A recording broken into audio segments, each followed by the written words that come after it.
Despierta, niño. Arriba, que llega el alba. Despierta, niño, arriba, que espera España. Que espera España, sí, te está esperando. Y el tiempo es tu aliado y se está acabando. Levántate y comienza la soldadura. Entre la España quieta y la del hierro. Entre la de los llanos, la de la altura. Entre la del taller y la del rezo. Levanta, carga, suena, ausculta y salva. Escribe, canta, cuenta, potencia y anda. Que hay una España gris que se nos muere. Y otra que resucita como de nieve. Despierta, niño, arriba con la esperanza. Que la España del chiste hay que enterrarla. Que está cantando el gallo la madrugada. Y hay una España nueva que te reclama. Y hay una España nueva que te reclama.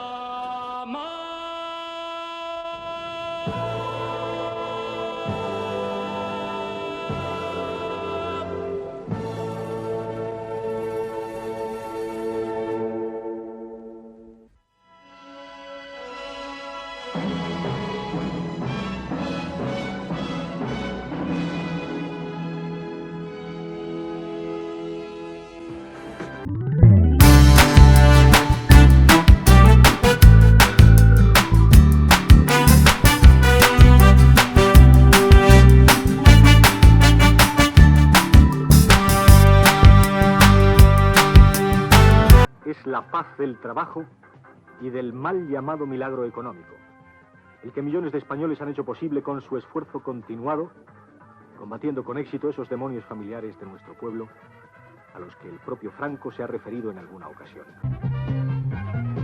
La renta per cápita de los españoles alcanzó ya los $1000. Hay cerca de 5 millones de teléfonos, lo que representa 135 por cada 1000 habitantes, y 70 aparatos de televisión, también por cada 1000 habitantes. Las cifras son abrumadoras. 1974. Se cumple el 35 aniversario del fin de la Guerra Civil. El régimen de Franco, traumatizado políticamente por el reciente asesinato del almirante Carrero, pone especial énfasis en conmemorar los 35 años de paz. La paz sobre todo, el orden social, pero también el desarrollo y la evidente prosperidad económica alcanzada son los grandes argumentos que el franquismo exhibe como prueba de su éxito. Estas son las imágenes de la España de hoy, de la España pacífica de hoy, de la que visitan millones de extranjeros. La imagen de un país con creciente nivel de vida y pleno empleo asegurado, muy lejos de la pandereta, del faldicortismo y del folclore barato.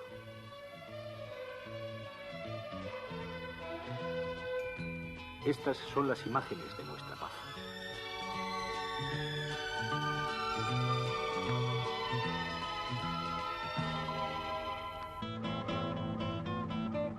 El retrato no es completo.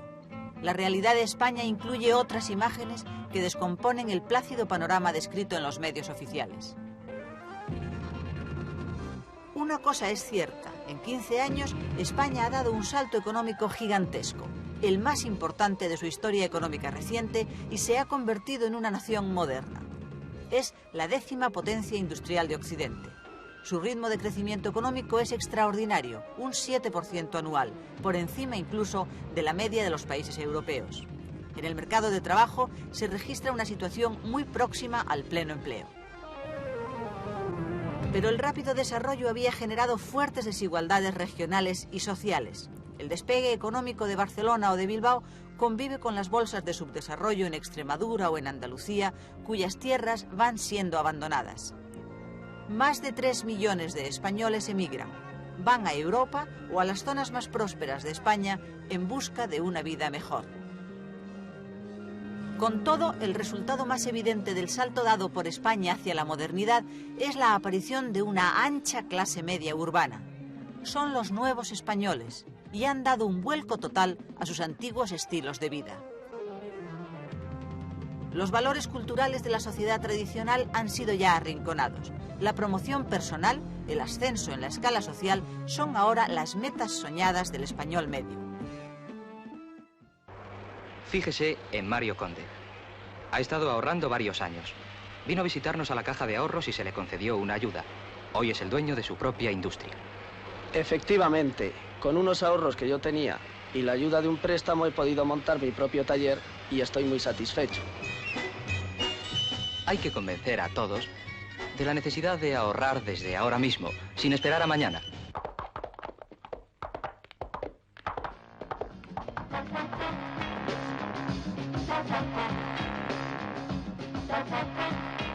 Había que hacer un coche así, y había que hacerlo ya.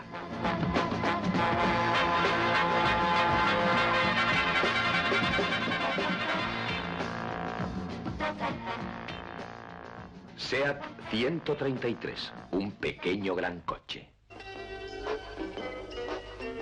Estas imágenes, rodadas en ciudades y autopistas de Holanda, en cuya refinería se concentraba antes la mayor cantidad de crudos de Europa, nos muestran lo que es allí un domingo sin automóviles, en cumplimiento de las disposiciones del gobierno para compensar el corte de los envíos de petróleo impuesto por los países árabes mientras no se resuelva su conflicto con Israel. La crisis del petróleo, con la subida del precio de los crudos, supone un verdadero trauma para las economías occidentales. La reducción fulminante del consumo de energía en todos los niveles se afronta como inevitable. En España no ocurre así. Durante un tiempo se confía en que la crisis dure poco y se intenta suavizar sus efectos echando mano de las reservas de divisas para pagar la factura de petróleo y aceptando también una inflación creciente. Pero no se toman medidas drásticas y el consumo de energía en nuestro país no solo no se reduce, sino que aumenta. Junto con el desarrollo industrial, habían crecido en España unas organizaciones obreras, ilegales entonces, capaces de montar las mayores huelgas de la época. Por esa razón, entre otras, el régimen no se decide a imponer un frenazo al desarrollo. No quiere, o quizá no se atreve, a afrontar el coste político y los conflictos sociales que una medida así hubiera provocado en el país. Procuren hacer de té, corto.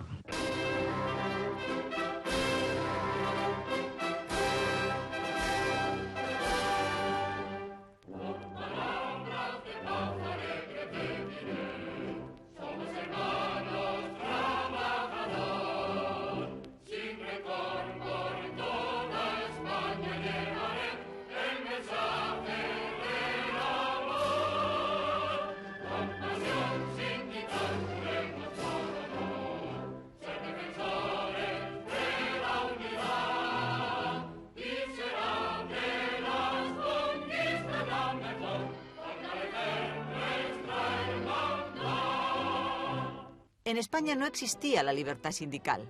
En una estructura sindical única, el llamado sindicato vertical, se afiliaba obligatoriamente todo trabajador español. Patronos y obreros quedaban así encuadrados en un solo organismo sindical por sectores de actividad. La demostración sindical del 1 de mayo y todos los actos que Educación y Descanso pone en pie en España decían ser y lo son un clamoroso pregón de la paz de Franco, interpretada por los trabajadores a través de sus grupos y sociedades de una forma voluntaria, pacífica y alegre. la organización sindical fue quizá la institución franquista que más se modificó con los años en un esfuerzo por no quedar superada por la realidad. A pesar de ello, nunca llegó a tolerar la huelga. Las huelgas fueron, sin embargo, una realidad constante en España desde mediados los años 60.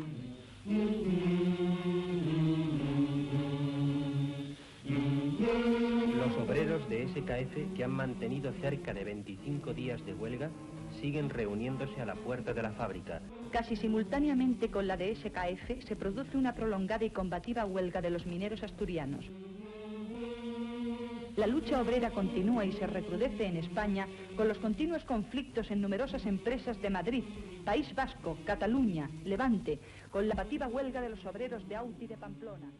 A la altura de 1974, el sindicato oficial había perdido ya el control efectivo del movimiento obrero. Los líderes de las nuevas organizaciones libres, USO y sobre todo comisiones obreras, habían ido ocupando los puestos de representación de la base dentro del sindicato vertical y al mismo tiempo controlaban las acciones de protesta y las huelgas de los trabajadores. Ellos les dan un protagonismo, les dan una fuerza que hace que incluso en no pocos casos, a la hora de convenir un convenio sindical, los empresarios se estimaran como interlocutor más favorable para lograr el convenio a estos representantes de las organizaciones sindicales clandestinas que a los representantes llamemos formalmente oficiales.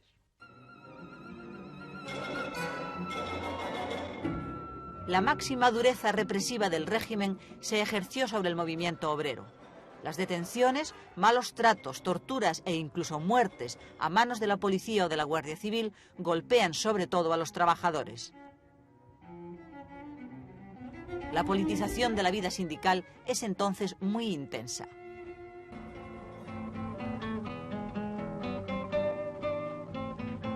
Ante la explotación, la creciente carestía de la vida y la falta de libertades, los movimientos obreros de protesta se extienden por todo el país. Los trabajadores empiezan a darse cuenta que la reivindicación sindical, social, salarial, reducción de la jornada de trabajo, etcétera, organización del trabajo, choca con lo que son las estructuras obsoletas del sindicato vertical de un lado y la falta de libertades políticas y cívicas de otro.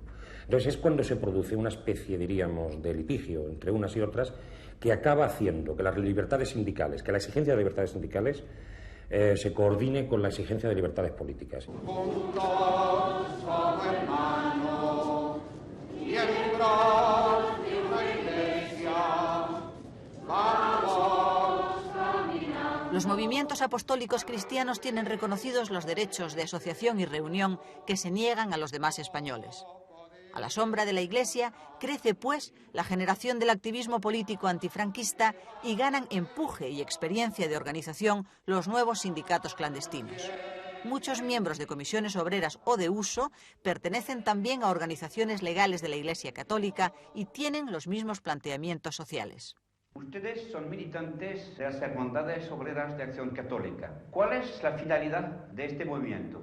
Nuestra finalidad es luchar porque la sociedad sea más justa y pueda darse la fraternidad cristiana auténtica. Es decir, una sociedad en la que no se dé la explotación del hombre por el hombre y que acaben las injusticias. La cobertura de la Iglesia llega hasta ofrecer los templos para asambleas clandestinas. Y el régimen, que después de la guerra había llenado a la Iglesia de privilegios y de prebendas a cambio de su respaldo moral, se siente estafado e irritado.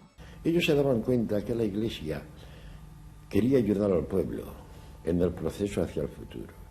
Entonces que tenía que desmarcarse de aquella vinculación tan profunda que había tenido con el régimen. Como se decía entonces comúnmente, que los dos pilares en que se asentaba el régimen eran el ejército y la Iglesia.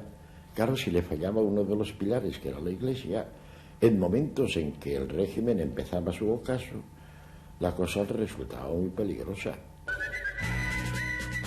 También la Iglesia tiene su propia herida abierta por entonces.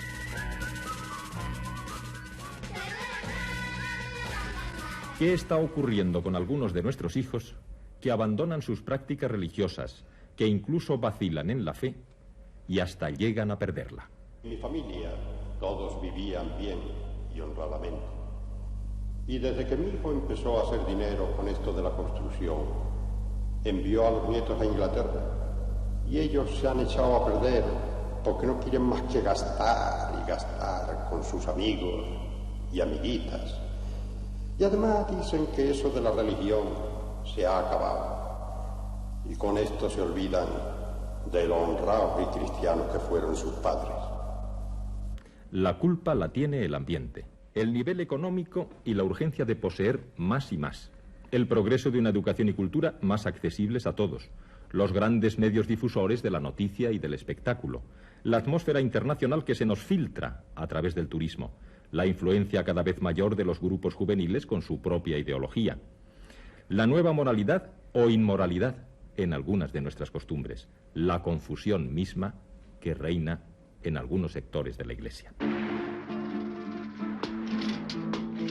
Alegría, alegría, que estamos de holidays, mamma mía.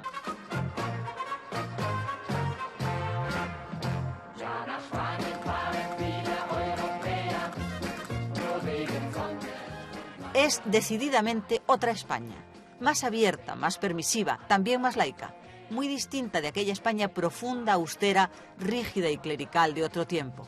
Los españoles se habían creado unos ámbitos de libertad que ejercían, de hecho, al margen de la norma.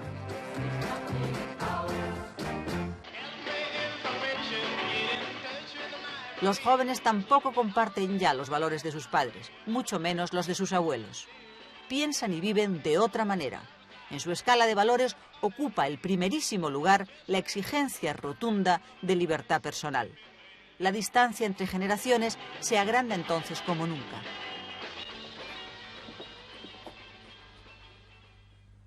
Buenas noches. ¿Sabes la hora que es? Hubo un tapón en Usera. No te pregunto por los tapones. Las 17. ¿A qué hora tengo yo dicho que se esté en casa? Contesta. A las 9. Mientras estés en la sopa boba en mi casa, haces lo que yo mande. Si no estás conforme, dame la llave. Hoy te quedas sin cenar. Vete a tu cuarto ahora mismo. Y a ver cuándo te quitas ese disfraz. La universidad vive desde los años 60 en constante agitación política contra el régimen. El desarrollo económico había generado una mayor demanda de educación y en 10 años el número de universitarios se ha multiplicado por 5. En aquella masificada universidad de los años 70 están implantadas todas las fuerzas políticas antifranquistas, desde la democracia cristiana a la extrema izquierda. Los universitarios, con el apoyo de buena parte del profesorado, hostigan sin cesar al régimen. Los conflictos son constantes y se hace lugar común una pregunta. ¿Qué quieren los estudiantes? No creguem en les pistoles.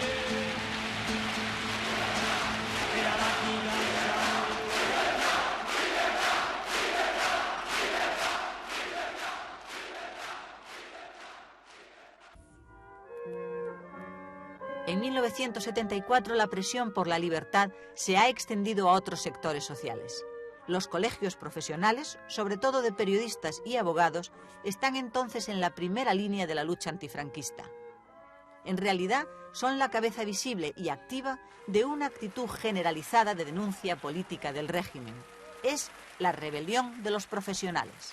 Cabe la posibilidad de que esta protesta se extienda a las demás profesiones y la rebelión de los profesionales sea el comienzo de una amplia protesta social que inicie la coacción de los ciudadanos respecto del gobierno para que la apertura democrática sea un hecho.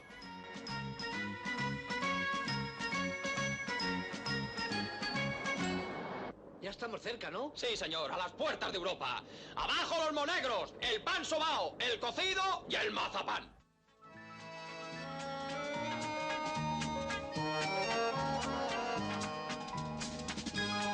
Son tiempos en que los españoles que se lo pueden pagar viajan al sur de Francia a ver las películas que no se exhiben en España o que se pasan censuradas. ¡Europa, macho! ¡Ya estamos en Europa! Anda. ¿Qué? Si son todos españoles. Pero... Algunas son de contenido político. La mayor parte es cine erótico. Los españoles desbordan por donde pueden los estrechos márgenes que les impone el régimen. No somos españoles. Ya, como estos, hambrientos sexuales celtibéricos. Entonces usted no viene por lo del tomate. No, señor, yo vengo a ver arte. Lo que se plantea en esta película es la decadencia sociopolítica de una época que se ahoga en su propia mierda. Vámonos, que esta no es la nuestra. Deprisa, que empieza la primera sesión y luego hay que ir a otro cine. ¿Es la de las dos señoras que se casan? Esta es la de la cabra erótica. Oye, que se traen a las mujeres. ¿Pero qué van a ser sus mujeres? Sí, hombre, ¿no ves que son feas? Pues ya hay que tener cara, ¿eh? Porque esto que lo veamos nosotros pase, pero para nuestras mujeres debía estar prohibido y con cadena perpetua. Ahora vamos.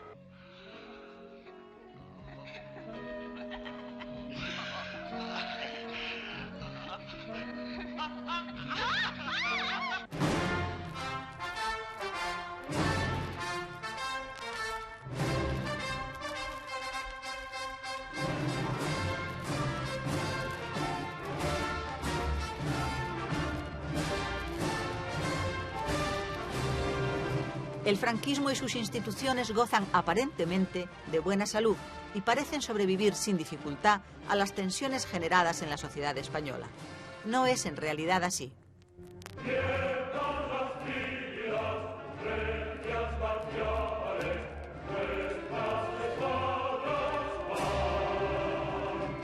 Todos son conscientes de que la vida de Franco se agota y en el interior del movimiento nacional, el partido único del franquismo, se libra por entonces y hasta mucho después de muerto Franco la primera gran batalla política de la transición pacífica de España a la democracia.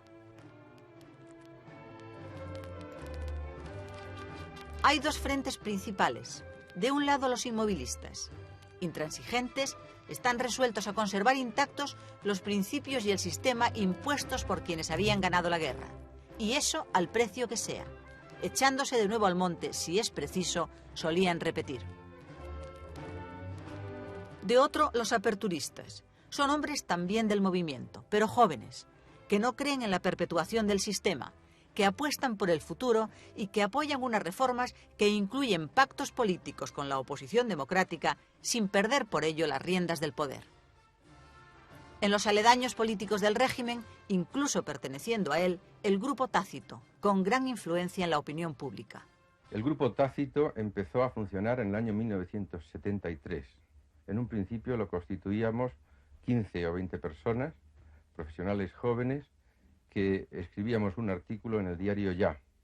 No se trataba de introducir pequeños cambios que mantuviesen la continuidad del régimen, como querían los continuistas, y no se trataba, porque estimábamos que era realmente imposible, de producir una ruptura instantánea de las estructuras del régimen, como pensaba la oposición democrática. La metodología nuestra era la metodología de la reforma frente al continuismo y a la ruptura. Sus artículos son el discreto síntoma de que también desde dentro el régimen pierde fuerza. Pero esa creciente fragilidad interna del sistema es completamente desconocida para quienes aspiran a derribarlo. La fragilidad de la dictadura era infinitamente mayor de la que nosotros estimábamos entonces. La oposición democrática carece a su vez de fuerza para derrotar al franquismo. Y sus dirigentes lo saben, aunque entonces no se reconociera así. La izquierda era muy frágil en España, muy débil. Y además cualquiera que diga otra cosa miente. Y es una pena mentir, sobre todo cuando se refiere uno a los acontecimientos históricos. Porque de cada 100 ciudadanos en España, pues no había más de uno razonablemente, o dos, como mucho, dispuestos a arriesgar ir a la cárcel para enfrentarse con la dictadura en aquel momento. Divididas, las fuerzas democráticas eran impotentes. Unidas, tampoco hubieran podido derribar el sistema. Se era débil porque se creía que la dictadura era muy fuerte y que era muy arriesgado enfrentarse a la dictadura, y no se podía de ninguna manera apreciar hasta qué punto la dictadura era frágil y tenía miedo de cualquier cosa. Tenía miedo de una concentración o un encierro de 200 estudiantes en la universidad. La dictadura se ponía en crisis interna, cosas que uno ha sabido lógicamente después.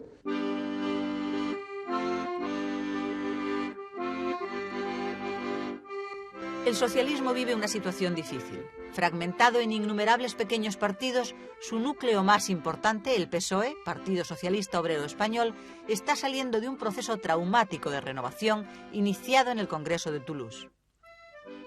Los históricos dirigentes del exilio han perdido ya la dirección del partido y quedan como grupo residual. La responsabilidad ha pasado a manos de los jóvenes renovadores que viven en España y que tienen además un modo diferente de entender la acción política.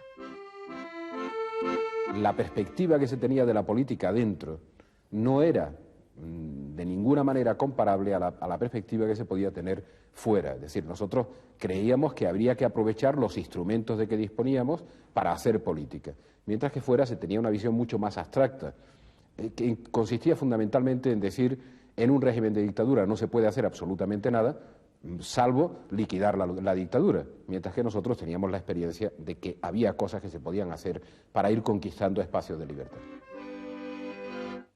La Internacional Socialista tarda años en decidir a cuál de los varios partidos socialistas españoles reconoce oficialmente.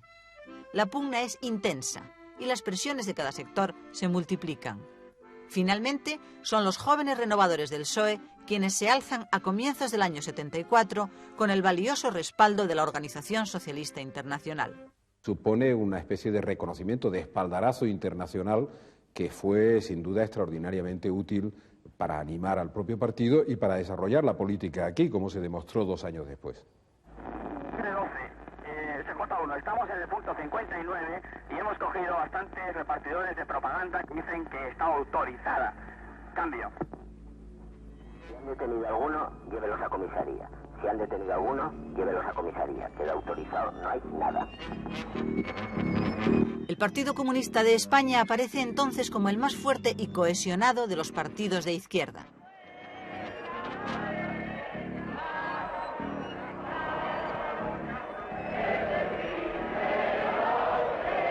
En los últimos años, el PC ha ido acogiendo en sus filas a muchos españoles que, sin ser sólidamente comunistas, sí tienen un ideario izquierdista y quieren participar en la lucha contra el régimen. Profesionales, intelectuales, artistas, católicos seglares y también sacerdotes son admitidos sin excesivas exigencias de pureza ideológica.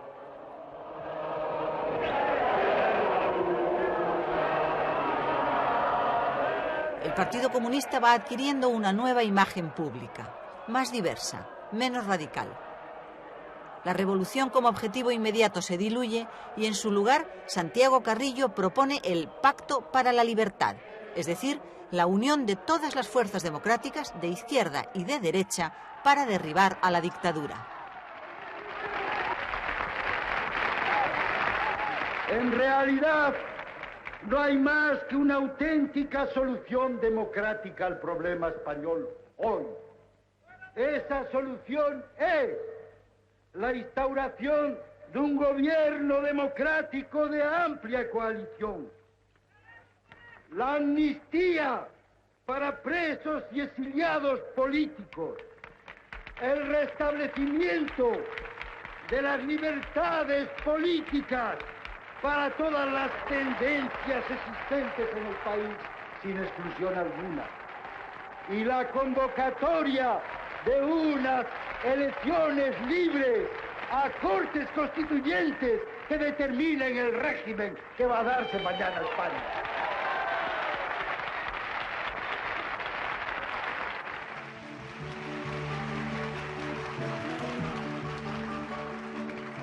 I ens ho ha de dir la veu tremolosa i trista d'un campanar i un cop de llum i el crit d'una garça que ha despertat amb fam i busca per entre blats. En el País Vasco y en Cataluña, los sentimientos nacionalistas han sobrevivido con éxito a la represión franquista. La cor canta, la nit és morta i ja es fa clar, la nit és morta i ja es fa clar. En Cataluña, los sentimientos nacionalistas, que son compartidos por la mayoría de los catalanes en todas las capas sociales, se convierten en el elemento aglutinante de toda la oposición. La Asamblea de Cataluña, creada en 1971, es el primer órgano unitario auténtico de oposición que existe en España. En la Asamblea están, además de los partidos y sindicatos, asociaciones de vecinos, representaciones profesionales y personalidades independientes. Sobre el sentimiento común de identidad nacional, las fuerzas democráticas alcanzan en Cataluña un grado de unidad política y un impulso popular desconocidos en el resto del país.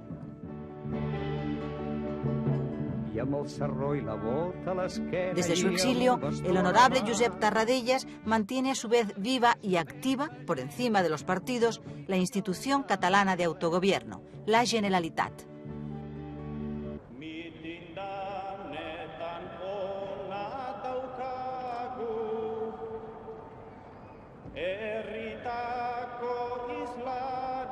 En el País Vasco el nacionalismo está menos extendido socialmente que en Cataluña.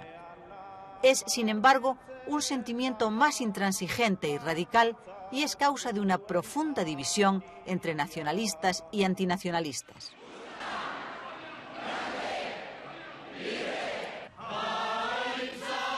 Las reivindicaciones nacionalistas están políticamente simbolizadas en el Partido Nacionalista Vasco, PNV, que mantiene un gobierno en el exilio. Pero adquieren el carácter de violentas cuando un sector de la organización separatista ETA pasa de ser un grupo radical a convertirse en una banda terrorista.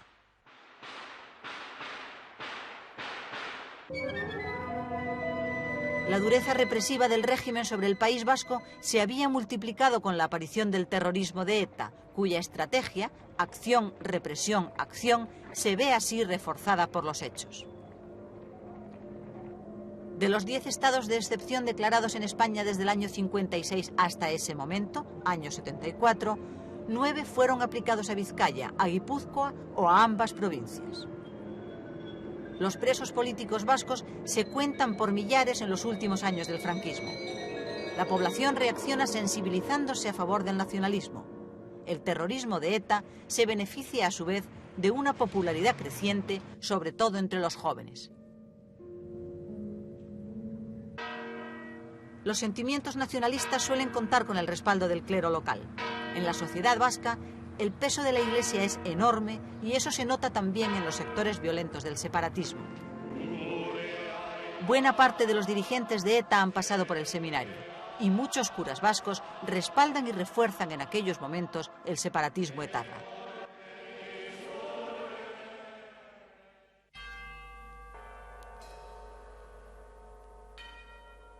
El terrorismo va a ser la mayor y más trágica amenaza para esa democracia española que todavía no es más que un callado propósito de la mayoría.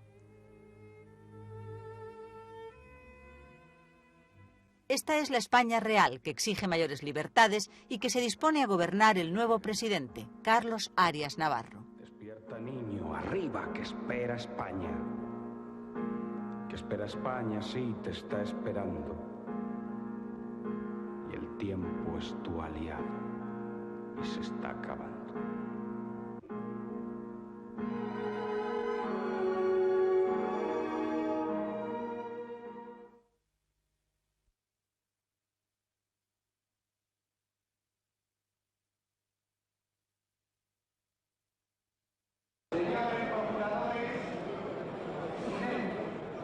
El 12 de febrero de 1974, el nuevo presidente Carlos Arias Navarro va a exponer ante las Cortes su programa de gobierno.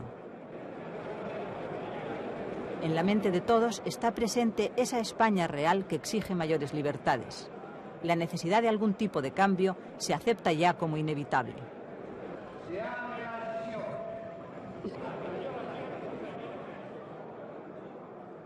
Sabemos que estamos en una sociedad más sensible, más permeable, que pide contestación a una serie de interrogantes. Somos responsables de que el futuro es un reto y de que hemos aceptado su envite. Esta Cámara, dispuesta para ese afán, es hoy y ahora, antes que voz de la ley, eco de la esperanza. Muchas gracias. A continuación, se espera con expectación el discurso del presidente del Gobierno, don Carlos Arias Navarro.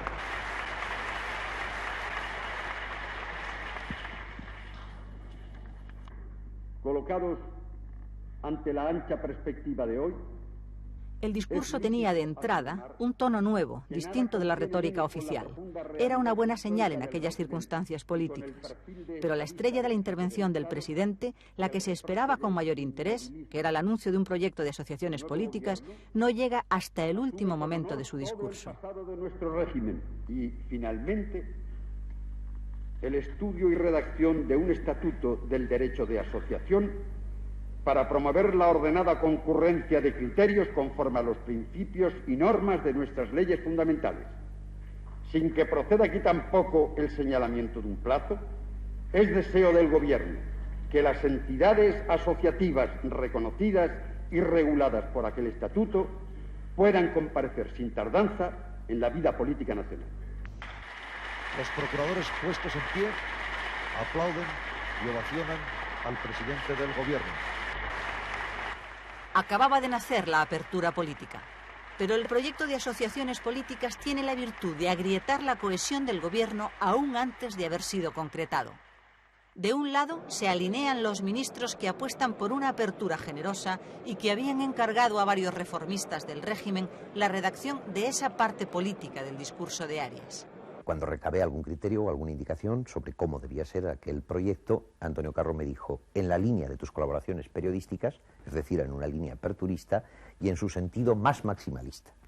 Del otro lado quedan los ministros que no conocían el discurso y que se dan cuenta aquel día de que han sido marginados deliberadamente de la operación aperturista planeada por Arias y su entorno.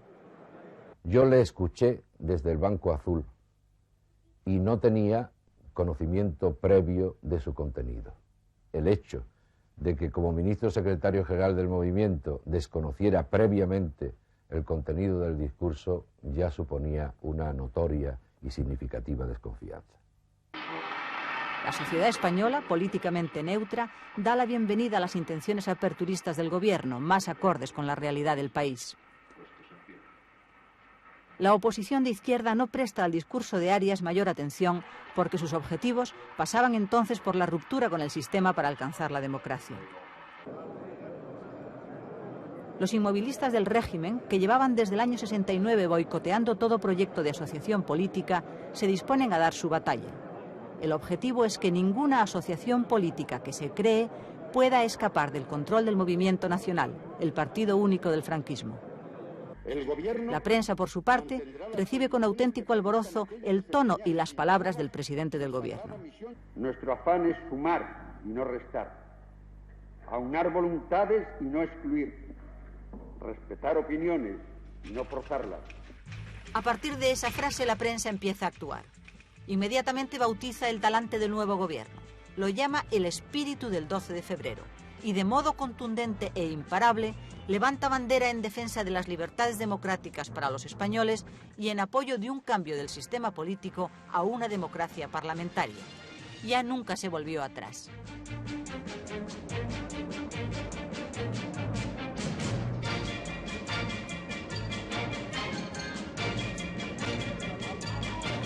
Con la mayor libertad informativa, aumentan espectacularmente las tiradas de los periódicos y crece de modo visible el interés de los ciudadanos por la marcha del país. ¿Usted cree que la prensa estoy mejor informada que hace unos meses? Hombre, claro. Últimamente está mejor que antes. Informada. O sea, ¿usted cree que hay más claridad informativa ahora que antes? Sí, pienso que le permiten decir más cosas. Bueno, yo creo que va en evolución, ¿no? Indudablemente creo que va... ¿En evolución positiva? Sí, sí, por supuesto. Yo noto que pese a todas las versiones que me tenían informado cuando yo residía en Buenos Aires, yo estoy comprobando una liberación de esa supuesta rígida censura o previa censura. Sí. O sea, así que eso es positivo para el país.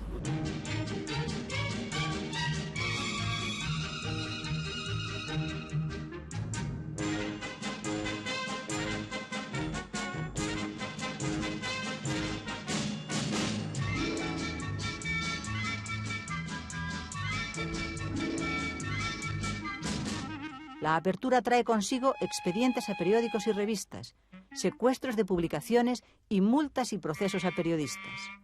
Grupos de ultraderecha intensifican a su vez sus acciones y lanzan atentados contra librerías y salas de arte consideradas progresistas.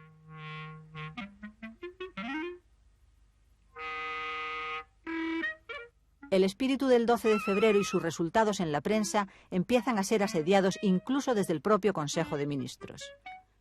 Todo el que tenga experiencia de un Consejo de Ministros sabe que la responsabilidad o la adjudicación a la prensa de errores es casi inevitable. Yo la sufrí de un modo inmediato, pero bueno, mi papel era precisamente lograr la apertura por ese cauce y hay que reconocer que avancé claramente en ese sentido y que también tuve una protección de ella precisamente por seguir este camino. Carlos Arias, hombre dubitativo y contradictorio, empieza a ceder ante los ataques a la apertura porque sabe, además, que están respaldados por el propio Franco.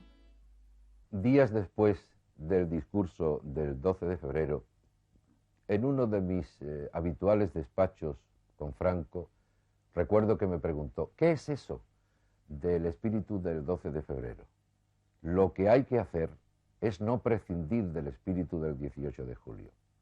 Y haciendo una pausa, continuó diciéndome algo que casi recuerdo con exactitud. Si el régimen permite que se ataque a su fundamento y que se aniquile su sustancia, habría que pensar que existe una clara y cobarde voluntad de suicidio.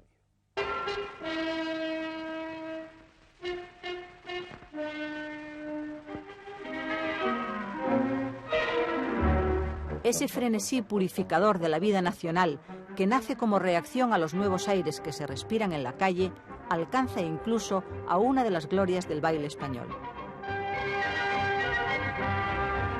A 2 meses de cárcel fue condenado el bailarín Antonio por soltar una blasfemia durante el rodaje de esta escena para televisión.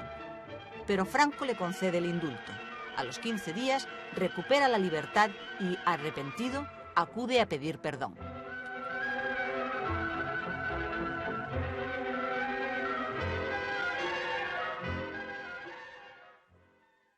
Les rogamos que ajusten bien los contrastes en sus televisores, porque a partir de este momento vamos a ofrecerles un programa de altos contrastes.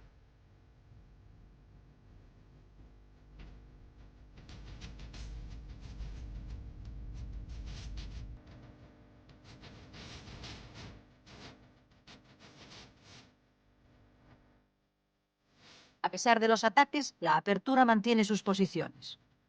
Los españoles ven lo nunca visto hasta entonces.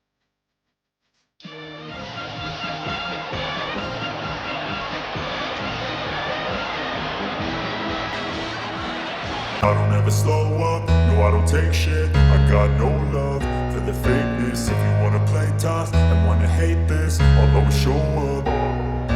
I don't ever slow up, no I don't take shit. I got no love for the fakeness. If you wanna play tough and wanna hate this, I'll always show up and make a statement. I don't ever slow up, no I don't take shit. I got no love for the fakeness. If you wanna play tough and wanna hate this, I'll always show up and make a statement. Everything I do so instinctive and so passionate. Every word I move so descriptive like an adjective. I got a vendetta against people who patented.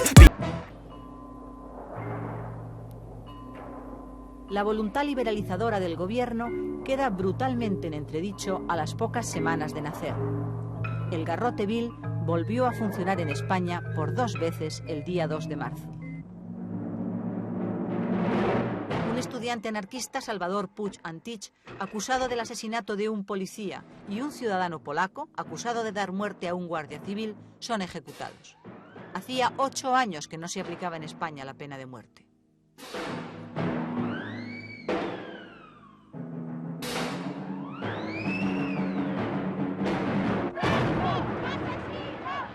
En las capitales europeas, donde el espíritu del 12 de febrero había sido saludado con esperanza, se da por muerto el propósito liberalizador del gobierno. Carlos Arias queda desacreditado.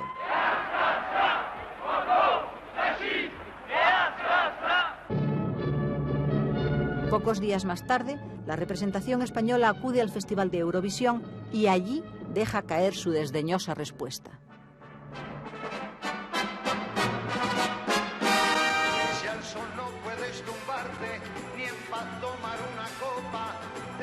Estás en Europa,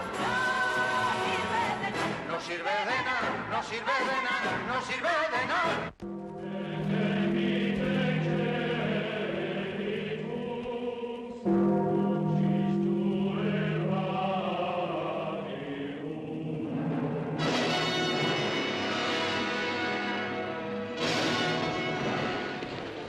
El aperturismo del gobierno sufre por aquellos días otra profunda sacudida. Cuando Televisión emite a finales de febrero y por casualidad esta película, Becket, había estallado entre bastidores el más grave enfrentamiento entre la Iglesia y el Estado de la historia contemporánea española.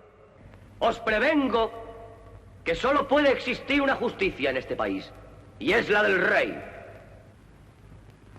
Inglaterra es una nave, y el rey es el capitán de esa nave. Exacto, excelente idea. Señor canciller, en cuanto a eso, tengo algo que añadir. El capitán es el único que manda después de Dios. ¡Después de Dios! Es inútil continuar esta discusión. La ley nos proporciona medios coactivos y vamos a emplearlos.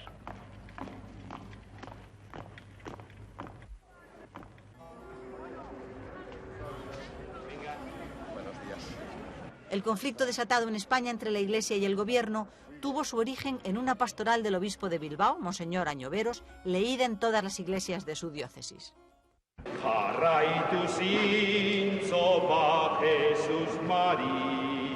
La homilía reivindica el derecho de los vascos a defender su propia identidad y denuncia también la discriminación de que es víctima el pueblo cuando pretende ejercer ese derecho. La cosa tampoco tuvo, de momento allí, aquella trascendencia, sino que se la dieron después, al querer reaccionar contra aquello y considerarlo como un ataque directo a la unidad de la patria. Arias, en el fondo, adjudicaba a la Iglesia un comportamiento desleal, haberse aprovechado del régimen y abandonarlo ahora en los últimos momentos. Carlos Arias toma cartas en el asunto. Impone al obispo y a su vicario un arresto domiciliario encubierto y manda al aeropuerto de Sondica un avión para sacarlos de Bilbao, de grado o por la fuerza. Quieren expulsar de España al obispo. El cardenal Tarancón, en conversación con varios ministros, se niega en redondo a dar su consentimiento. Pero el gobierno no cede. En vista de eso, la jerarquía eclesiástica prepara, por si fuera necesario, una medida del máximo rigor. Efectivamente, cuando yo vi que tenían esa intención de sacar violentamente a Monseñor Añoveros de Bilbao, como eso está sancionado por un canon y ellos se llaman católicos, entonces yo primero anuncié que caían en excomunión, pero después de anunciarlo verbalmente, yo firmé el decreto de excomunión por si acaso ellos llevaban a cabo esa extradición del obispo, ¿no? El gobierno, a su vez, prepara una medida de similar contundencia. Incluso me presentan la nota verbal del Ministerio de Asuntos Exteriores en las que se comunicaba la ruptura de relaciones del gobierno con la Santa Sede y la expulsión del nuncio. El ministro de Información, Pío Cabanillas, habla con el nuncio y se da cuenta de que el Vaticano va a respaldar a los obispos españoles hasta el final, con todas las consecuencias. Claro, cuando remontabas el vuelo y decías, hombre, el tema tiene otra dimensión, que fue lo que yo le dije a Tarancón, y Tarancón lo reconoció, pero ¿usted cree que vamos a pasar por la historia de España por echar un nuncio después de 40 años de gobernar, yendo todos los obispos y con las fotos históricas de Salamanca, con el brazo en alto toda la iglesia y con los cardenales ustedes todos nombrados con las bendiciones y entregados los birretes por el jefe del Estado? Está loco, es decir, ¿a dónde vamos? El acuerdo se alcanza pasada la medianoche del jueves 7 de marzo. Esa madrugada, el obispo Añoveros sale de Bilbao, pero no en avión, sino en coche, y no por decisión del gobierno, sino llamado por el cardenal Tarancón. Se le convoca a la reunión que a la mañana siguiente celebra la Comisión Permanente de la Conferencia Episcopal. De lo que allí se trate, va a salir la solución al conflicto. Según el acuerdo alcanzado, el gobierno se va a dar por satisfecho con una declaración conciliatoria hecha por el obispo Añoveros ante sus superiores jerárquicos.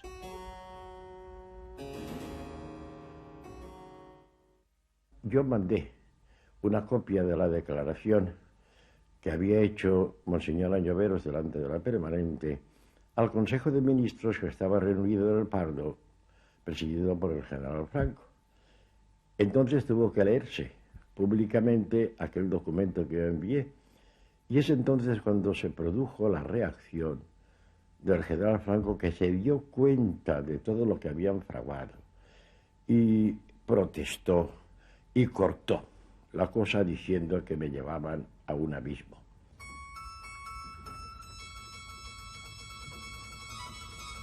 Ese acontecimiento tenía algo verdaderamente entristecedor.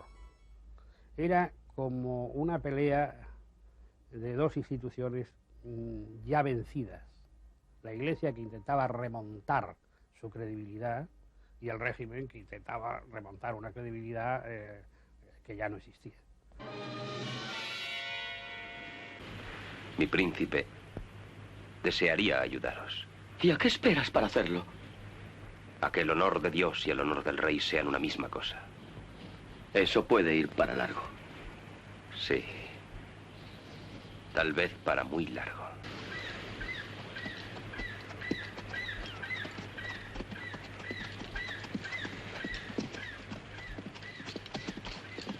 ¡Tomás!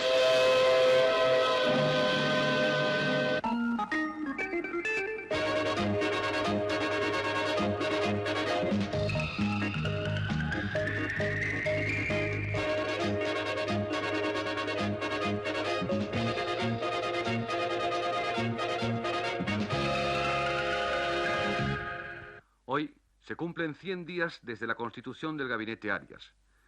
100 días son un punto de referencia universalmente aceptado para hacer un primer balance de realizaciones de un equipo político. El gobierno entra en ese mes de abril, cuando se cumplen sus 100 días, en medio de un enorme desgaste político.